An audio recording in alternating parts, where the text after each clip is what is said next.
आपने कहाँ से देखा था और कहाँ तक देखा? नहीं नहीं, वो भाग रहा था यहाँ से। किधर गया? इधर गया अंदर।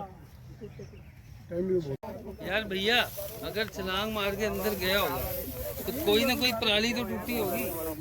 अब ये तो देखो कहीं रास्ता ही नहीं बन रहा इसका घुसने का। कहाँ बताए बाबूजी, आप दिखाई करो कहाँ बताए।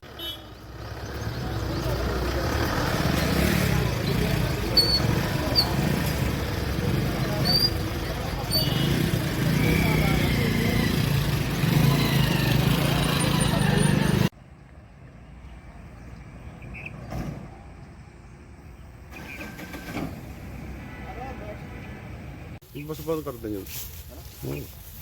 आया मनीष बंद करवा देते हैं।